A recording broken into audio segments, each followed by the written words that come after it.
பார்வோன் ராஜா உத்தரவு போடுறார், யோசேப்பு தான் இந்த நாட்டுக்கு பிரதம மந்திரி, என் வீட்டுக்கும் அவர் தான் அதிகாரி, இந்த சேர்ல மட்டும்தான் நான் ராஜா, இந்த நாட்டுல எல்லாத்துக்கும் யார் அதிகாரி? யோசேப்.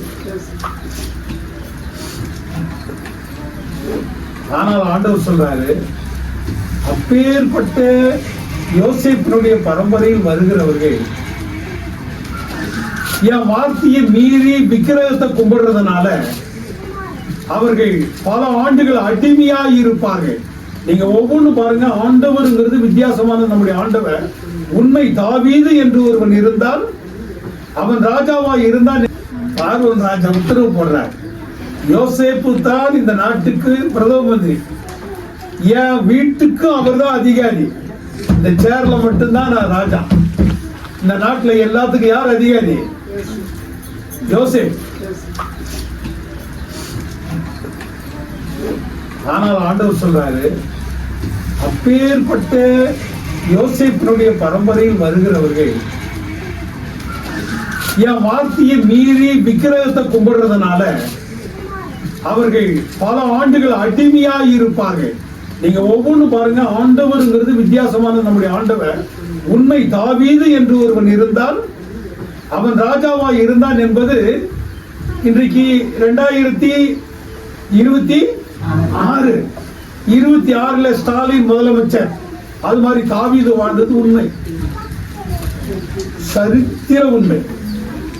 யாராவது பொய் பித்தலாட்டதும் நீங்க நம்பாதீங்க, இதுதான் சரித்திர உண்மை. இந்த விக்கிரகங்களை மனிதர்கள் உருவாக்கியது. அதை பார்த்துட்டு ஆண்டவர் சொல்றார், என்ன என்று வேற தேவனை அப்ப கும்பிடாத, அந்த விக்கிரகத்தை கும்பிடாத ஒரு கூட்டம் உருவாக்குது, அதுதான் நீங்கள். விக்கிரகத்தையே தொழுது கொள்ளக்கூடிய ஜனங்களுக்கு மத்தியில, ஜாதிகளுக்கு மத்தியில சண்முகம் தான் மனைவியோடு பிள்ளைகளோடு ஆலயத்துக்கு வருகிறார் என்று சொன்னால் தேவன் கருவிலை தெரிந்து கொள்வது மாத்திரமல்ல, வேத வசனத்திற்கு அவர்கள் கீழ்ப்படிக்கிறார். கீழ்ப்படிக்கலன்னா அவங்க என்ன பண்ண முடியும்? கற்பத்திலே பிறந்தாலும் ராஜாவாய் இருக்க முடியாது. யாக்கோபு தான் பெரியவனாய் இருந்தான். ஏன்? யாக்கோபு தேவனை பின்பற்றினான். எல்லாரும் கடவுளை தான் கும்பிட்டாங்க. அந்த கும்பிடுவதில் வித்தியாசம். அனாதியாய் துரத்தப்பட்டு ராத்திரி வேளையிலே அவன் படுத்து கிடக்கும் போது அனாதை என்று வந்தாலே ஆண்டவர் அங்க வந்து விட்டார் என்று அர்த்தம். சொல்லுங்களா, இதாங்க சத்தியம். உனக்கு பணம் காசு வரலன்னா இறைவன் உன் வீட்டுல வந்து உட்கார்ந்துட்டார்னு அர்த்தம். நீங்கள் உங்களுடைய சந்ததி இயேசுவை தொழுது கொள்ளுங்கிற என்னுடைய ஆசை. அப்படி தொழுது கொள்றதுனால எனக்கு அந்த தொழுது கொள்வதற்குண்டான சத்தியத்தை சொல்லுகிற என் ஆண்டவர் எனக்கு சொன்னார். இந்த ஊழியத்தை அதற்காகத்தான் என் தாய் தகப்பனை வெறுத்து, அவ்வளவு பெரிய லட்சக்கணக்கான வீட்டை வேண்டாம் என்று மறுத்து இந்த இடத்திலே படுத்து கிடக்கிறேன். அந்நியர்களுக்கு மத்தியில நீங்கள் அரசாள வேண்டும்.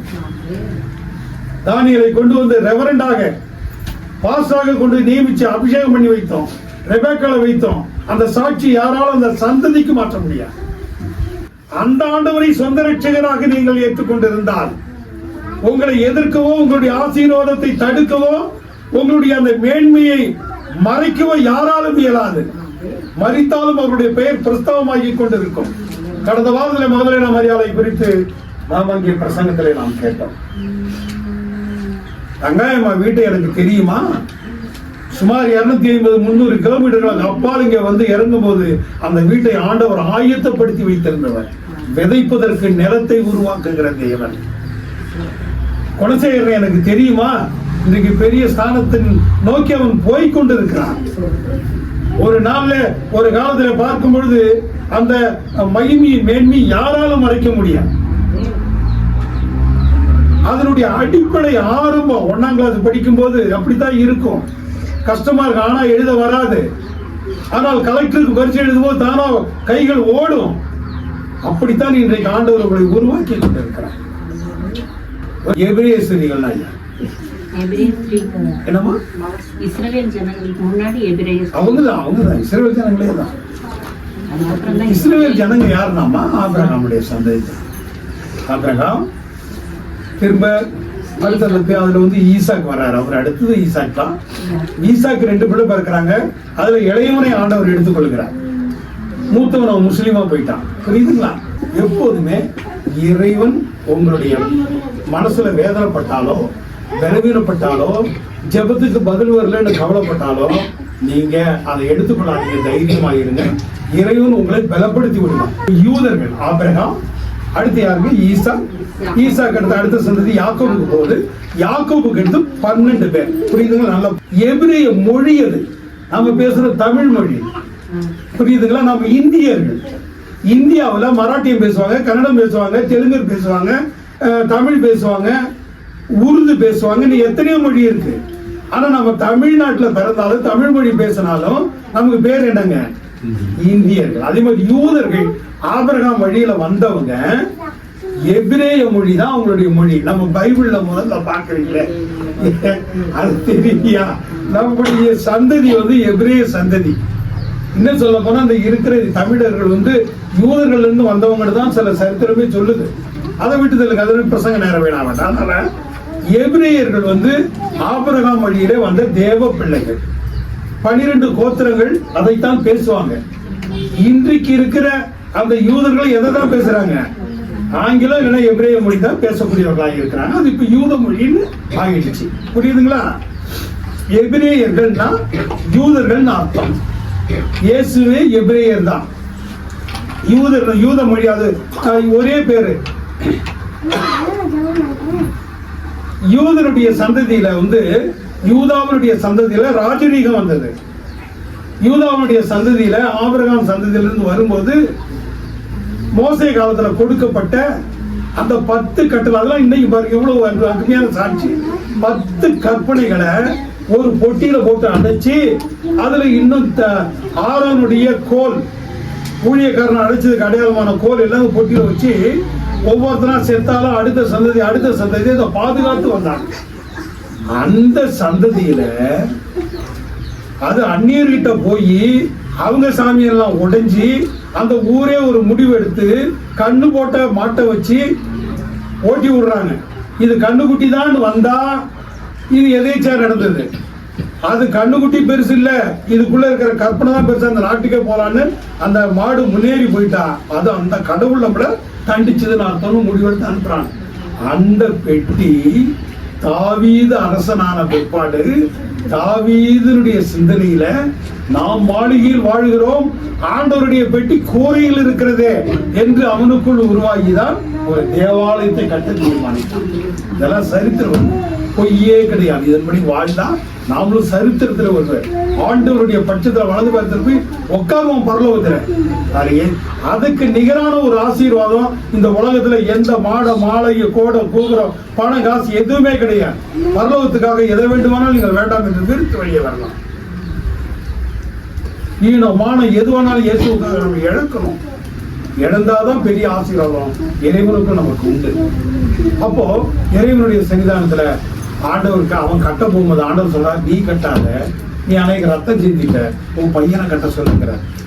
அப்போ உடனே அவன் என்ன பண்ணான், நான் கட்டக்கூடாதா ஆண்டவரை அப்படின்ட்டு வேணுங்கிற வெள்ளி பொண்ணு எல்லாத்தையும் தயார் பண்ணி பையன் கட்டுறதுக்குதுன்னா சாலமோன் கட்டி பலி செலுத்தும் போது ஆண்டவர் பேசுறார்.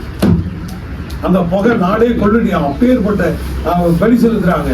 ஆண்டவர் பேசுறார், சாலமோனை பேசுறார், ஞானத்தை கொடுக்குறான். அவனுக்கு என்ன வேணும்னு கேட்கும்போது அவன் எனக்கு ஞானம் வேணும்னு கேட்கிறான்.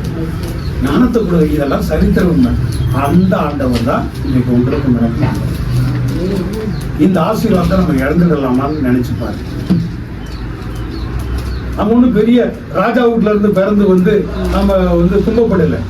என்ன துன்பம் வந்தாலும் இயேசுக்காக இயேசுனுடைய பலத்துல நாம் ஜெயிக்க கற்றுக்கொள்ள வேண்டும்.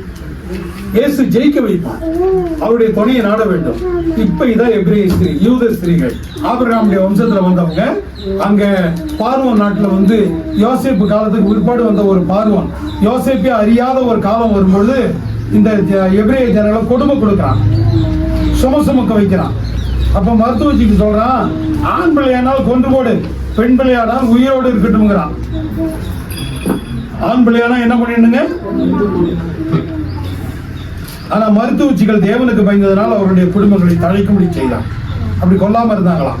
உடனே அவன் என்ன பண்றான், ஆண் பிள்ளை எங்கெல்லாம் எந்த வீட்டுல சத்தம் கேட்குத போய் பாரு, ஆண் பிள்ளையா இருந்தா கொண்டு போட்டு அப்படிங்கிறான். இப்ப 2வது அதிகாரம் வசனத்தை வாசிங்க. லேவியின் குடும்பத்தாரில் ஒருவன் லேவியின் குமார்த்திகளில் ஒருத்தியை விவாகம் பண்ணினான். லேவி ஏன் இந்த இடத்துல லேவின்னு சொன்னா அவங்க பல பிரிவு இருக்காங்க. ஒருத்தர் ராஜ பரம்பரைக்குன்னு பிறந்தவர் யூதா. புரியுதுங்களா? லேவி பரம்பரைக்குன்னு பிறந்தவங்க யாரும் சொல்லுது? ஆசாரி, ஊழியர். இன்றைக்கு புறஜாதிகளுக்கு இயேசு கிறிஸ்து ரத்தம் சிந்தி மீட்டதுனால எந்த ஜாதியில இருந்து எந்த ஜனத்துல இருந்தாலும் ஊழியக்காரங்க என்ன பண்ணணுங்க? உருவானும், ஊழியத்துக்கு போகணும், ஊழியம் செய்யணும். இன்றைக்கு வந்து ஜாதியோ சந்ததியோ முக்கியமே, சத்தியம் சொல்வதுதான் முக்கியம். அந்த சத்தியம் சொல்றது மட்டும் இல்ல, அந்த சத்தியத்துக்கு சாட்சியா நம்ம வாழ வேண்டும். அந்த வாழாதபடி பல சோதனை வேதனை வருங்க. அதுல நம்ம தலைச்சி நம்ம உண்மையாக இருந்து இறைவனை மையப்படுத்தி பரலோக ராஜ்யத்தை நாம் காண வேண்டும். சரி, அந்த ஸ்திரீ கர்ப்பவதி ஆகி ஒரு ஆண் பிள்ளையை, சரி, லேவியின் குடும்பத்தில் ஒருத்தி பிறந்துட்டான், ஒருவன் கல்யாணம் பண்ணிட்டான், குமார்த்திகள் ஒருத்தி விவாகம் பண்ணினா, அந்த ஸ்திரீ கர்ப்பவதி ஆகி ஒரு ஆண் பிள்ளையை அது உள்ளது என்று 3 மாதம் நல்லா கண்டறிந்து அவன் அம்மா எப்படியோ 3 மாசம் அந்த குழந்தையை காப்பாற்றிட்டான். இதுக்கு மேல காப்பாற்ற முடியுங்களா? இப்ப இந்த குழந்தை யாருக்கு எதுக்கு தயாரா இருக்குங்க? ஒரு சத்தம் போட்டான், ஒரு வீரன் உள்ள வந்தான். இந்த இக்கட்டான நிலையில வந்தா நீங்க எல்லாம் ஜெபம் பண்ணுவீங்களா? கோயிலுக்கு வருவீங்களா? நினைச்சு பாருங்க. ஆனா நம்ம கோயில் கூட கொரோனா பீரியட்ல கூட நடந்தது. அது எனக்கு பெரிய மகிழ்ச்சி. பெரிய பெரிய பெரிய பெரிய எஸ்டிஓல பெரிய பெரிய இது சொல்றவங்க ஓடி ஓடி ஒழிஞ்சுக்கிட்டான். நான் மாஸ்கே போடுன்னு சொன்ன கூட போடாம தான் வந்தாங்க அநேகம். சரி, எதற்குமே பயம் வரக்கூடாதுங்க முதலாவது. சரி, இந்த இடத்துல பார்க்கும்போது பிள்ளை சாவுக்கு தயாராகிடுச்சு. அம்மா காரி ஒப்பு கொடுக்க போறேன். அதுக்குள்ள ஒரு சிந்தனை, அம்மா இந்த குழந்தைய கொண்டு போய் தண்ணியில எரிஞ்சிட்டு வந்துருந்துட்டேன். கொண்டு போய் தண்ணியில எரிஞ்சிட்டு வந்துரு. சாவுக்கு ஒப்பு கொடுத்து போடுறது போடுறோம், ஒரு பேழையில போடலாம். அதனால நீங்க செய்யறீங்க, ஒரு செபத்துல வைங்களேன். அவ பேழையில வச்சா உங்க பிரச்சனை அதுதான். குழந்தைகளை காப்பாற்ற யாராலும் இயலாது. ஏன்னா ராஜ சட்டம். எந்த வீரன் பார்த்தாலும் சரி, சத்தம் கிடைச்சுன்னா துணியை தூக்கிட்டு பார்ப்பான். ஆண் பிள்ளையா தான் வெட்டிடுவான், பெண் பிள்ளையா தான் விட்டுடுவான். இதான் நாட்டுடைய சட்டம். அப்போஸ்தலர் 170 ஆபிரகாமுக்கு தேவன் ஆணையிட்டு அருளின வாக்குத்தத்தம் நிறைவேறும் காலம் சமீபித்த போது, பாருங்க, ஆபிரகாமுக்கு தேவன் வாக்குத்தத்தம் பண்ணார். உன் சந்ததியை நான் காப்பாற்றுவேன்னு வாக்குத்தத்தம் பண்ணார். அதை பார்க்கறதுக்கு எல்லாம் ஆபிரகாம் இறந்துட்டார்.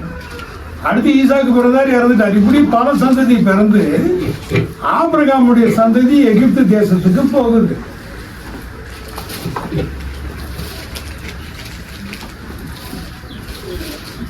சுமார் எத்தனை பேர் போனாங்க கோபால்? சரி, இன்னும் கொஞ்சம் உங்களுக்கு புரியுற மாதிரி சொல்றேன். ஆபிரகாம் சந்ததி எப்ப எகிப்துக்கு போச்சு அப்படிங்கும்போது தன்னுடைய சகோதரனை பிடிச்சி குழியில தள்ளிட்டாங்க. யோசேப்பு 17 வயதுல அந்த குழியில தள்ளப்பட்டு ரோட்ல போற வியாபாரிகளுக்கு வேலை செய்யறதுக்கு வித்துட்டாங்க. அவனோட காசு வாங்கிட்டு தன்னுடைய சகோதரர்கள் 10 பேர் அவனை வித்துட்டாங்க. இப்ப யோசேப்பு மொழி தெரியாத, முகம் தெரியாத இடத்துல போய் வளர்றான். அந்த நாட்டில் தான் இறைவனுடைய சொப்பனம் நிறைவேறி யோசேப்பு பிரம்மாண்டமாகிறார். அப்போ நாடு முழுசும் பஞ்சம் வரும்போது அந்த நாட்டில் பஞ்சத்தை தீர்க்கக்கூடிய அதிகாரிய அவருடைய யாக்கோபுடைய மகன் தான் யோசேப்பு. அப்போ சுமார் 75 பேர் போறாங்க. அவருடைய குடும்பத்தார், அப்பன், மவன், பேரன், பேத்தின்னு போறாங்க. இதுதான் அந்த நாட்டில் வளர்ந்து வாழ்ந்திருக்கும் போது யோசேப்பு அறியாத ராஜாக்கள் வரும்போது இவங்க அடிமைகள் ஆகிறாங்க. ஏன் இவங்க வாழ்க்கையில ஜெபம் இல்லை? இவங்க வாழ்க்கையில ஏன் இறைவனே இல்லை? எல்லாம் விக்கிறத கும்பிடாங்க. ஏன்னா எகிப்துல எல்லாம் கும்பிடுறோம், அதை ஃபாலோ பண்ண ஆரம்பிச்சிட்டாங்க. இவங்களுடைய தொடர்பு சன்மார்க்கம் இல்லாம துன்மார்க்கம் ஆயிடுச்சு. நீங்க யாரோட அதிகமா பழகுறீங்களோ அவங்களுடைய குணம் உங்களுக்கு நிச்சயமா இருக்கும். ஆகவே இறைவனுடைய சன்னிதானத்துல இங்க பாத்தீங்கன்னா ஆபிரகாமுக்கு தேவன் ஆணையிட்டார்கள் இந்த வாக்குத்தத்தம் நிறைவேறும் காலம் சமீபத்தில் யோசேப்பு அறியாத வேற ஒரு ராஜா தோன்றின காலம் அளவும் ஜனங்கள் எகிப்தில பழுகி பெருகினார்கள். அவன் நம்முடைய ஜனங்களை வஞ்சனையாய் நடப்பித்து நம்முடைய பிதாக்களின் குழந்தைகளை உயிரோடு இருக்க இராதபடிக்கு அவர்கள் அவைகளை வெளியே போட்டு விடும்படி செய்து அவர்களை உபதிரவப்படுத்தினான். ஏதோ அங்க படிச்சோம் யாத்திராமத்துல. அக்காலத்துல மோசே பறந்துட்டார். எல்லா குழந்தையும் தூக்கி வெளியே கொல்லும் போது மோசே பறந்துட்டார். இதுக்கு என்னங்க பண்றது? ஐயோ உங்க காலத்துல நம்ம இருந்தது அதுக்கு என்ன பண்றது இல்லையே. அக்காலத்துல மோசே பிறந்து திவ்ய சௌந்தரியம் உள்ளவனாய் இருந்து 3 மாதம் அளவும் தன் தகப்பன் வீட்டிலே 3 மாசம் தான் அவருக்கு வளர்ப்பு. மோசே பிறந்து திவ்ய சௌந்தரியம் என்ன ஒரு அழகு பாருங்க. 3 மாசம் அவ்வளவு அழகா பிறந்து வளர்ந்திருக்கான், வளர்க்கப்பட்டான். சரி, அக்காலத்துல மோசே பிறந்து ஒரு அழகுள்ளவனா வளர்ந்த உடனே தன் தகப்பீட்டுல வளர்க்கப்பட்டான். அடுத்த வசனமா அவன் வெளியே போட்டு விடப்பட்ட போது கொண்டு போய் போட்டாச்சு. அவங்க அக்கா கறி கொண்டு போய் தண்ணியிலே போட்டான். வாசிமா பார்வனுடைய குமாரத்தி அவனை எடுத்து தனக்கு பிள்ளையாக வளர்த்தாள். கொண்டு போய் போட்டுட்டாங்க. இனி எத்தனை நிமிடம் உயிரோடு இருக்குன்னு தெரியாது. தண்ணியில போட்டிருக்கு, வெட்டிக்குள்ள இருக்கு. எவ்வளவு நேரம் குழந்தைக்கு பால் பசிக்கும், பால் கிடைக்கணும். பால் இல்லைன்னா செத்துரும். வேற ஒன்றும் இல்லை. 3 மாச குழந்தைங்க அதிகமா கிடையாது. அதனால உங்களுக்கு இந்த 3 மாச குழந்தையில அது கிடைக்குதுன்னா இந்த இடத்துல பாத்தீங்க அந்த குழந்தை மறிச்சிருன்னு தாய் உள்ள நினைச்சிட்டு இருக்கா. சொந்த பந்தங்கள்லாம் ஐயோ இவ்வளவுதான் நல்லா அழகான ஆண் குழந்தை. அப்ப கொண்டு போனா இவங்களுக்கு கவலை இல்லை. இது அதாவது மனுஷனுடைய எண்ணத்தை சொல்றேன். ஆண் குழந்தை அப்போ அக்கறை கொள்வார். இந்த இடத்துல தான் இறைவன் இருக்கிறோம். நல்லா தெரிஞ்சுக்கணும். நம்முடைய ஆண்டவருடைய பணத்தை தெரிஞ்சுக்கணுங்க. அவருடைய நோக்கத்தை தெரிஞ்சுக்கணும். உங்க இடத்துல மணிப்பிரசல பணம் இல்லாத போது இறைவன் வந்துட்டாருன்னு தெரிஞ்சுக்கணும். இனிமேல் மணிப்பிரசம் நம்பாதீங்க, இறைவனை நம்புங்க. அந்த சாவு வந்தாச்சு. அடுத்த நிமிஷம் பால் அவளுக்கு கொடுக்கலன்னா செத்தான். அவங்க பேழைக்குள்ள பாலா கிடைக்கும். பால் வைக்கிறது மனித உதவி செஞ்சிடலாம், அதுல பிழைக்க முடியாது. எத்தனை நாளைக்கு உதவி செய்ய முடியும்? இறைவன் திட்டம் போடுறார்.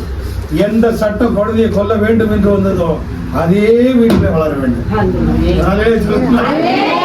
இதுதாங்க தேவை.